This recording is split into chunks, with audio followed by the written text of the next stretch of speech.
پھر دن آتا ہے سال 1974۔ بھارت اپنا پہلا ایٹمی دھماکہ کرتا ہے جس کی وجہ سے پاکستان میں کھلبلی مچ جاتی ہے، کیونکہ بھٹو صاحب اب سمجھ چکے تھے کہ پاکستان کا وجود اب خطرے میں پڑ چکا ہے، طاقت کا توازن بگڑ چکا ہے اور ایٹم بم کی وجہ سے بھارت کا پلڑا بھاری ہو چکا ہے۔ پھر جلد ہی بھٹو صاحب نے امریکہ سے بھارت پر اقتصادی پابندی لگانے کی درخواست کی، تاہم بھٹو کی درخواست پر امریکہ میں پاکستان کے سفیر نے secretary of state Henry Kissinger سے ملاقات کی تو ہنری کسنجر نے پاکستانی سفیر کو جواب دیا کہ یہ ٹیسٹ ایک درست کامیابی ہے اور پاکستان کو اس کے ساتھ رہنا سیکھنا پڑے گا۔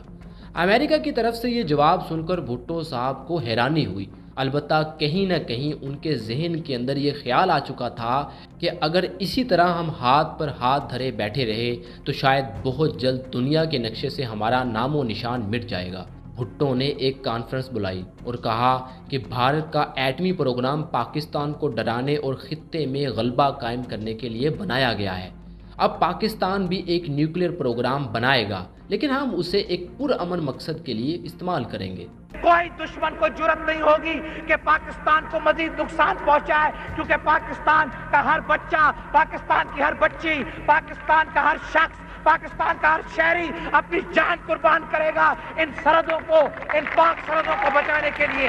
لیکن ان حالات میں ایٹم بم بنانا مشکل ہی نہیں بلکہ ناممکن تھا، کیونکہ پاکستان کے پاس پلوٹونیم تیار کرنے والا ایٹمی ری ایکٹر اور بھاری پانی تیار کرنے والا پلانٹ موجود نہیں تھا، جس کی وجہ سے بھٹو صاحب کو ہر طرف سے نا امیدی نظر آ رہی تھی۔ لیکن تب ہی بھٹو صاحب کو ایک خط موصول ہوتا ہے جس میں یہ لکھا ہوا ہوتا ہے کہ میں ڈاکٹر عبدالقدیر خان، میرے پاس ایک ایسی ٹیکنیک ہے جس کو استعمال کر کے ہم کم سے کم وقت میں ایٹم بم بنا سکتے ہیں۔ جیسے ہی بھٹو صاحب نے وہ خط پڑھا، آپ کی خوشی کا ٹھکانہ نہیں تھا۔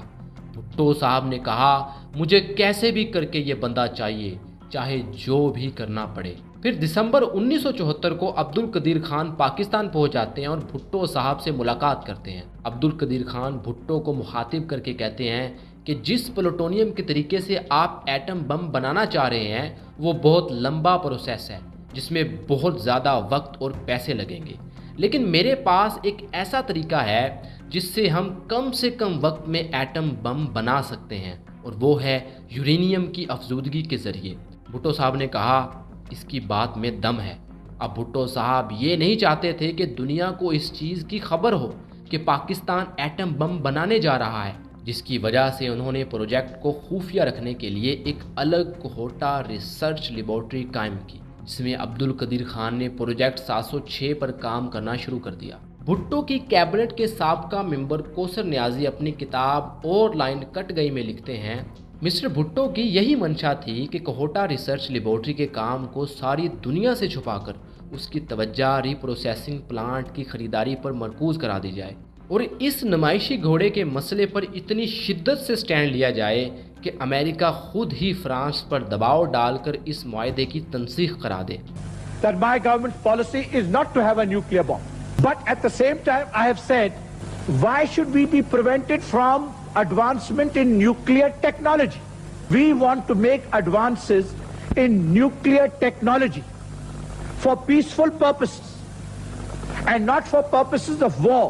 جیسا کہ بھٹو صاحب سوچ ہی رہے تھے، امریکہ نے فرانس پر دباؤ ڈالنا شروع کر دیا اور دوسری طرف پاکستان پر بھی دباؤ ڈالا کہ اگر یہ ڈیل ہوئی تو جو بلینز آف ڈالرز کی ایڈ پاکستان کو دی جاتی ہے سسپینڈ کر دی جائے گی۔